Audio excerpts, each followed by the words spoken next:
Pergerakan lalu lintas udara di Bandara Internasional Sultan Hasanuddin pada periode Lebaran 2023 mengalami peningkatan.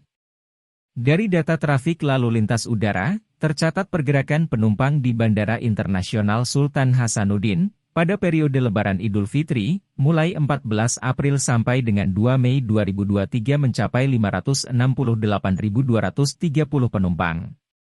General Manager Bandara Internasional Sultan Hasanuddin, Wahyudi menyebutkan angka tersebut naik 5,7% jika dibandingkan jumlah penumpang pada periode sebelumnya.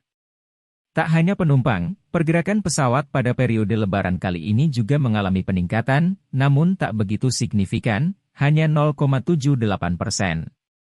Wahyudi menuturkan jumlah pesawat yang tak meningkat begitu signifikan ini, karena maskapai yang kini menggunakan pesawat dengan kapasitas yang lebih besar dari sebelumnya. Sama seperti pesawat dan penumpang, pergerakan kargo juga menunjukkan tren positif pada periode kali ini, di mana pergerakan kargo mencapai 3.989 ton atau naik sebesar 5,6% dibandingkan periode sebelumnya. Selama periode Lebaran 2023, tercatat puncak arus mudik terjadi pada tanggal 19 April 2023 atau H-3 yaitu sebanyak 37.464 penumpang dan pergerakan pesawat sebanyak 283 pesawat.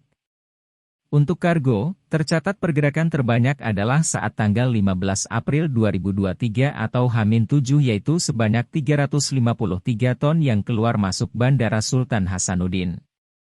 Untuk arus balik periode Lebaran 2023, tercatat terjadi pada tanggal 1 Mei 2023 atau H+8 setelah Lebaran yaitu sebanyak 40.561 penumpang dan pergerakan pesawat sebanyak 266 pesawat.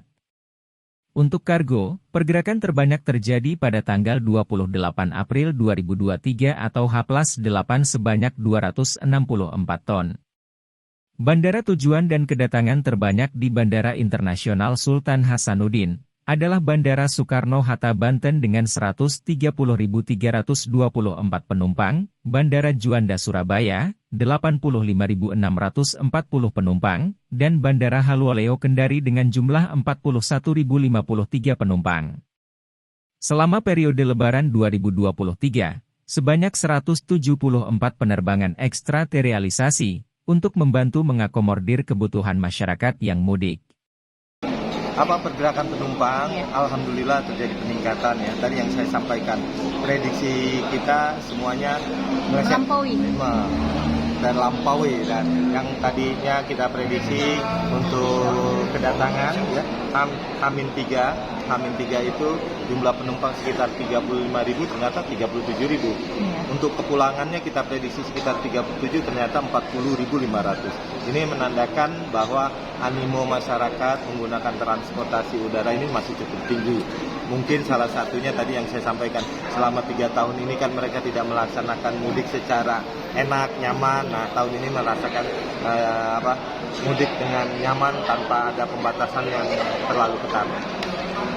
Kalau secara keseluruhan berapa Pak? Apa ada peningkatan dibanding tahun lalu atau gimana? Secara dengan keseluruhan kita ada peningkatan dari tahun lalu sekitar 15-20%. Dibandingkan tahun 2019 kita juga masih ada peningkatan sekitar 15%. Nah ini tapi pada hari hanya ya totalnya sekitar 500 ribuan penumpang selama operasi. Nah ini pada hari yang samanya saja itu. Tapi di hari-hari biasanya masih tinggi di tahun 2019. Pak, kalau kalkulasi dari extra flight secara keseluruhan gimana Pak? Hasil extra flight secara keseluruhan kita mempunyai extra flight 14. Ya, semuanya didominasi oleh penerbangan Lion Group dan hanya satu yang ada yaitu Sriwijaya.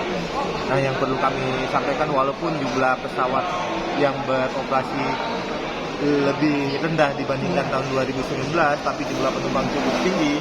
Nah, ini menandakan bahwa okupansi pesawat itu full. Ya full. Yang biasanya 80% ini nggak ada lagi sih. Pastinya udah pasti 100%, 99%. Buktinya penumpangnya meningkat dibandingkan tahun 2019. Padahal pesawatnya berkurang.